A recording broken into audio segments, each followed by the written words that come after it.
તો રામ રામ, જય શ્રી કૃષ્ણ, જય માતાજી એન્ડ ગુડ આફ્ટરનૂન મિત્રો. બધાને નવા વર્ષના રામ રામ કહો, નૂતન વર્ષાભિનંદન કહીએ, હેપી ન્યૂ યર કહીએ. અને આજે પછી લાભ પાંચમ છે, તો બધાને લાભ પાંચમની પણ અનેક શુભેચ્છાઓ. વિદ્યાર્થી દ્વારા મને એક હિન્દીમાં થોડા પ્રશ્નો મોકલવામાં આવ્યા છે, એમાં 2-4 દાખલાઓ છે અને જોઈએ. લાભ પાંચમ છે તો આપણે તમને થોડીક લાભ આપી દઈએ અને આજથી મુહૂર્ત કરી દઈએ. ઘણા બધા તહેવારોની મજા કરી લીધી, હર્યા ફર્યા, આ તે ઓલું બધું કર્યું, બરાબર. હવે પછી આપણે હતા ત્યાં મૂળ આપણા જગ્યા ઉપર આવી જઈએ.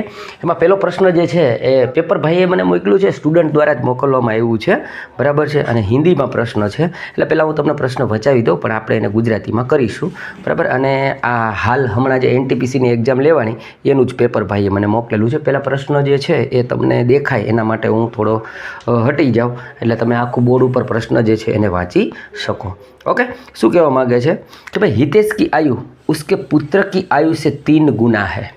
ओके, કોઈ હિતેશ નામનો વ્યક્તિ છે, એના પુત્રથી તેની ઉંમર 3 ગણી છે, તથા उसकी पुत्री उसके पुत्र से 3 वर्ष छोटी है. હવે એની પુત્રી છે ને એ પાછા એના પુત્રથી 3 વર્ષ નાની છે. આ ટાઈપની કન્ડિશન આપી. 3 વર્ષ પહેલે, હવે પાછી વાત કરી કે એના 3 વર્ષ પહેલાં 3 व्यक्तियों की आयु का योग 123 वर्ष था, तो हितेश की वर्तमान आयु वर्ष में कितनी होगी? અને આનો રાઈટ આન્સર છે 81 વર્ષ બને છે, બરાબર. આ દાખલો છે ને પરીક્ષાની અંદર જો તમને સમય મળે ને ભાઈ તો જ કરાય, મારું કહેવાનું એવું છે. કારણ કે આમાં છે ને ડાયરેક્ટ 2 પર્સનની સરખામણી કરી હોય ને તો સરળ પડે, થોડોક લોંગ પડી જાય, અથવા તો ફૂલ પ્રેક્ટિસ હોય તો આપ કરી શકો, ન કરી શકાય એવું કશું હોતું નથી. પણ આમાં થોડોક ટાઈમ જો પહેલાં શું કહે છે, આપણે આ H તરીકે હિતેશને હું દર્શાવું છું અને S તરીકે એનો સન દર્શાવીએ છીએ, અને એની ડોટર છે એટલે D તરીકે આપણે દર્શાવીએ. પહેલાં શું કીધું કે ભાઈ હિતેશ છે ને એ એના છોકરાથી 3 ગણો છે, એટલે કે ભાઈ જ્યારે એનો છોકરો 1 હોય તો હિતેશ 3 હોય, એટલે એના 3 ગણા થઈ ગયો. પછી એની ડોટર જે છે હિતેશની, અથવા તેણે એવું કીધું કે ભાઈ એના સનથી એની બેન જે છે એ પાછી 3 વર્ષ નાની છે, એટલે આનાથી 3 વર્ષ નાની છે. તો 1 - 3 કરવા કરતાં આપણે આને થોડુંક સમજાય એના માટે શું કરી દઈએ, આપણે એક્સથી એને સાથે લઈ લઈએ, એટલે આ 1 x હોય તો આ 3 x હોય, અને એના પુત્રથી દીકરી 3 નાની છે, એટલે કે ભાઈ આ એક્સમાંથી 3 વર્ષ નાની છે, આવું આપણને એને કહી દીધું. હવે શું કીધું ખબર, કે 3 વર્ષ પહેલાં આ બધાની ઉંમરનો સરવાળો 123 વર્ષ છે, એટલે આપણે આ બધાને પ્લસ કરી દઈએ, બરાબર છે. આ 3x, આ અને આ બધાનો જે સરવાળો છે ને એણે કીધું 123 વર્ષ. આ 123 વર્ષ ને 3 વર્ષ પહેલાં છે, તો આજની વાત આપણને આપ્યો તો રેશિયો આજનો આપ્યો હતો ને, તો બધામાં 3 વર્ષ પાછા ઉમેરીએ તો 123 + 9નો આપણે ઉમેરો કરવો પડે. સમજી ગયા મારી વાત? આ જે છે એ બધાનો સરવાળો કીધો, પણ ક્યારે કીધો? 3 વર્ષ પહેલાં. 123 છે એટલે 123 આપણે કરી નાખ્યા. હવે 3 આ વધે, 3 આ વધે ને 3 આ વધે, કારણ કે આ રેશિયો 3 વર્ષ પહેલાંનો છે, એટલે આપણે શું કરીએ તો કે વત્તા અને 9 કરીશું. 3 વર્ષ પહેલાં હતું એટલે માટે આ કન્ફ્યુઝન ના રહે, એટલે 2-3 વખત હું બોલ્યો અને સમજો. ઓકે, તો હવે પાછું બીજી વસ્તુ એ કરીએ આપણે. અહીંયા એક્સવાળાને લે, આ 3x છે, આ 1x એટલે 4x થાય ને આ x. આપણે એક્સવાળા પદનો જો હું સરવાળો કરું તો અહીંયા શું બન્યું? 3x 4x વત્તા આ x, એટલે કે 5x જે છે એ મને આ બાજુ મળ્યા. આ માઇનસમાં છે તો એ 3ને સામે લઈ જાઓ તો એ પ્લસ થઈ જશે. ઓકે, એટલે 5x બરાબર 123, એમાં 7 નાખીએ તો 30, 30 ને 2 32, 32 ને 3 35, એટલે કે 135 જે છે એ આ બાજુ બન્યું. તો 5થી હજી હું આને ભાગી નાખું એટલે મને એક્સનું મૂલ્ય મળે, ને એક્સ મેં કોને ધાર્યો? તો સનને ધારેલો છે, પૂછેલું હિતેશની ઉંમર છે, તો આપણે 5થી ઉડાડીએ, બરાબર, એટલે કે 5 × 2 = 10, 3 વધ્યા અને 5 મૂકીએ એટલે 35, 5 × 7 = 35. તો આ એક્સની વેલ્યુ છે એ શું મળી? 27 વર્ષ મળી. એક્સ કોણ હતો? સન. હવે અહીંયા આપણે પૂછ્યું હતું હિતેશ, તો હિતેશ એના 3 ગણા છે. જવાબ 81 હતો, એટલે 27 × 3 કરીએ એટલે 81 હિતેશની ઉંમર આવી. જો પૂછી લીધું હોત તો ડોટરની, તો ડોટર છે આનાથી 3 વર્ષ નાની હતી, બરાબર છે.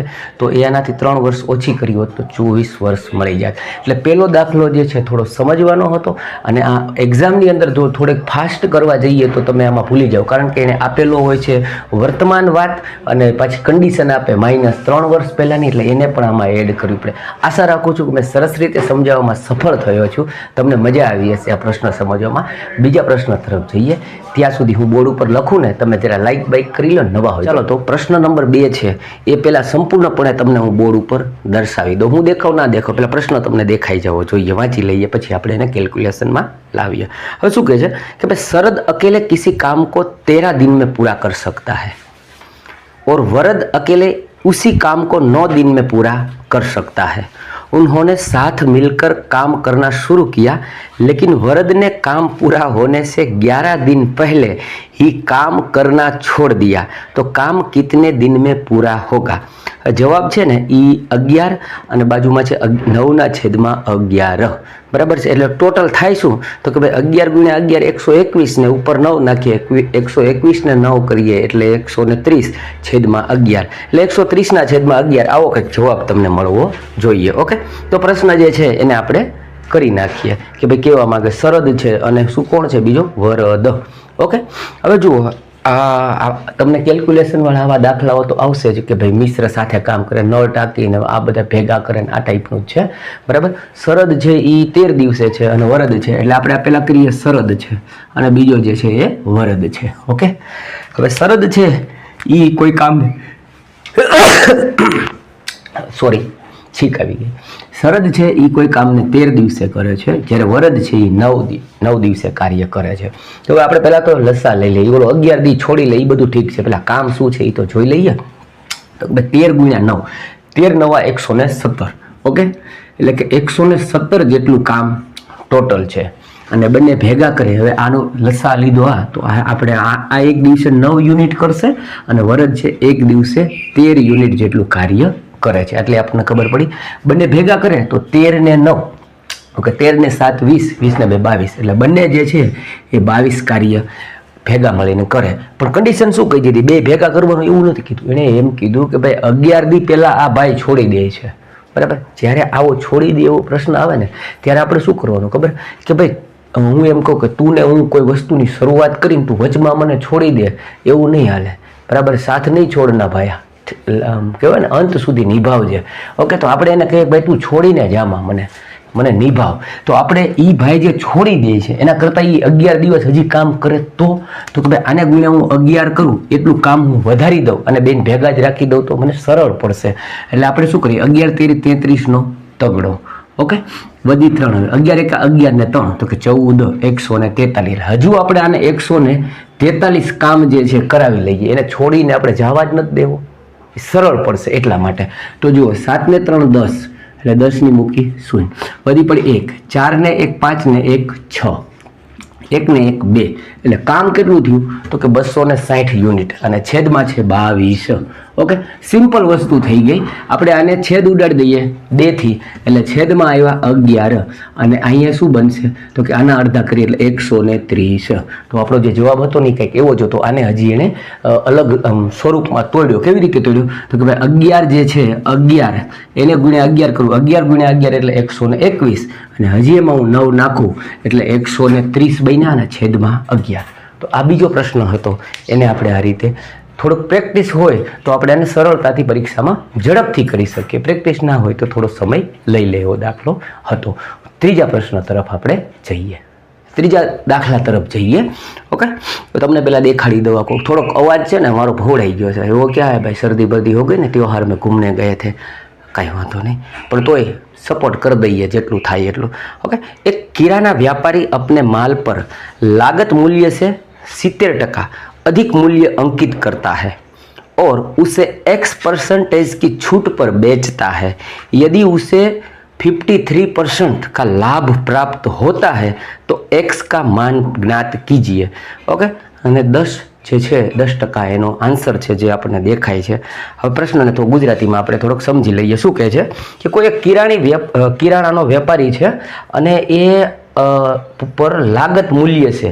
ઓકે, એ જે ખરીદીને લેવું ને એના ઉપર એ શું કરે છે તો કે 70% વધુ વસ્તુ વધુ ભાવ છાપે છે.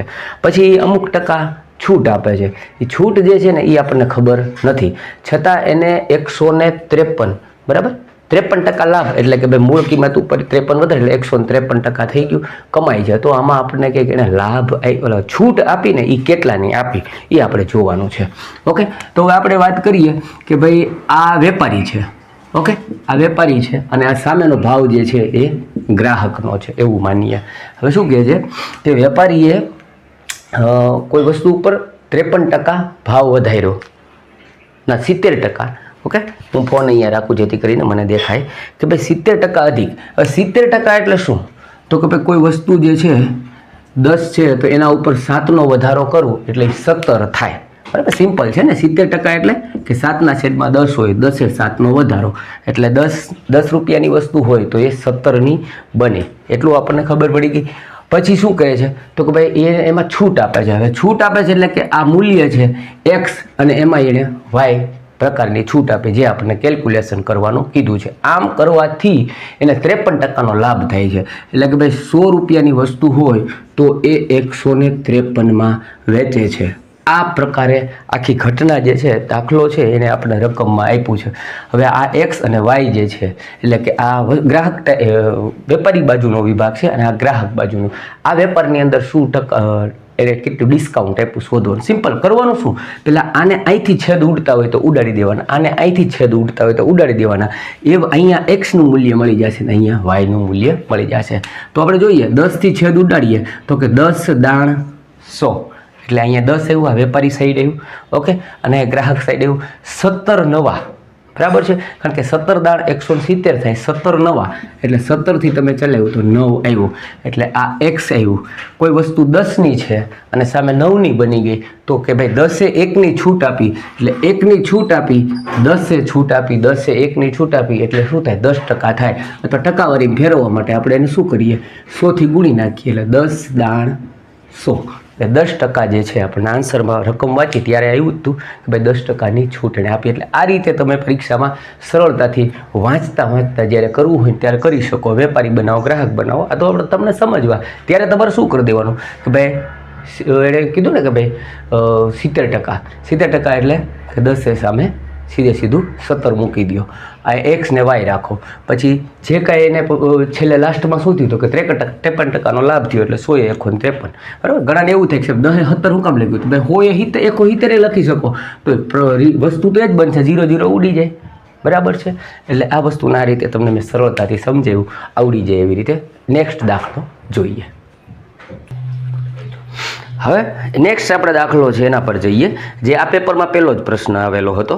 ઓકે, શું પૂછવામાં આવ્યું છે કે 7થી પૂર્ણતઃ વિભાજ્ય બનાવવા માટે આના અંદર શું જોડવું, વાંચી લઈએ કે 22,938 में कौन सी सबसे छोटी संख्या जोड़ी जाए कि योगफल 7 से पूर्णतः विभाज्य हो जाए. ઓપ્શનની અંદર છે 6, 5, 1 અને 2. ઓકે, મારા ખ્યાલથી સમજી ગયા છો, પણ એમાં એક શબ્દ વાપર્યો હતો ને યોગફલ છે. એટલે યોગફલ છે એટલે કે આપેલી રકમની અંદર હું એને જોડી દઉં અને એનો સરવાળો કરી નાખું. બરાબર છે, અને પછી એને હું 7થી વિભાજ્ય કરી નાખું. જો આ લોકો છે ને યાદ રાખજો, 7, 13 અને 11 એના ગાંડા ચાહક છે. તમને આ ત્રણની તો વિભાજ્યતાની ચાવી અહીંયા હોવી જોઈએ, હોઠે હોવી જોઈએ અને આવડવી પણ જોઈએ. નહીંતર પરીક્ષાની અંદર તમને એ હેરાન કરશે. આમાંથી પ્રશ્ન આવશે, 100% જોવા મળશે. આમ નહીં તો આમ, આમ નહીં તો આમ, ફેરવીને પણ ટૂંકમાં એની વિભાજ્યતાની ચાવી આવડે. હાલ આપણને જે પૂછ્યું છે 22,938, શું પૂછ્યું છે તો કે ભાઈ 22,938 છે. આના અંદર હું એવું શું જોડું કે ભાઈ આ 7થી વિભાજ્ય થઈ જાય. ઘણી બધી આની રીતો હોય છે, પણ આપણે સાદી રીતે કે તમને સમજાય, મને સમજાય ને આપણને આવડે એવું તો કે ભાઈ 7થી વિભાજ્ય કરવા માટેની વાત છે તો હું આને 7થી ભાગું એકવાર જોઉં છું. ઓકે, તો જુઓ 7 તેરી ને 21. ઓકે, શું વધ્યું તો કે 1 વધ્યો, ઉપરથી ઉતાર્યા 9. ઓકે, હવે 7 દુ 14. ઓકે, શું વધ્યું તો કે 5. 19માંથી 14 ગયા એટલે 5 વધ્યા, ઉપરથી ઉતાર્યા મેં 3. હવે 27 ને હું કરું 49. બરાબર છે, શું વધશે તો કે ભાઈ 53 છે ને 49 એટલે 50, 51, 52 ને 53, 4 વધ્યા. ઉપરથી શું ઉતાર્યું તો કે 8. બરાબર, હવે જો 7, સત્યુ 49 થાય, પણ અહીંયા કેટલા છે? 48 છે, બરાબર. અહીંયા 49 હોત તો 49 થઈ જાય. તો 48 છે, ત્યાં ઘટે છે હું 1. એટલે 1 તો એ રીતે તમે જવાબ લાવી શક્યા. એટલે કે ઓપ્શનની અંદર સાચો જવાબ પણ 1 હતો, બરાબર. અથવા હજી તમે એમ કરો કે ભાઈ 7 6 42. શું કર્યું? 7 6 42 વધી. શું અહીંયા શેષ શું વધી? શેષ વધી 6. હવે શેષ 6 વધી, એના બદલે 7 વધી હોત તો, બરાબર છે. તો 7 એકા 7થી ભાગ ચાલી જાત. તો અહીંયા 6 છે તો એને ઘટે છે શું ભાઈ? તો કે 1 ઘટે છે. તો પ્રશ્નમાં એ જ પૂછ્યું તો આપેલી ઓપ્શન જે છે એમાંથી હું શું આમાં જોડું?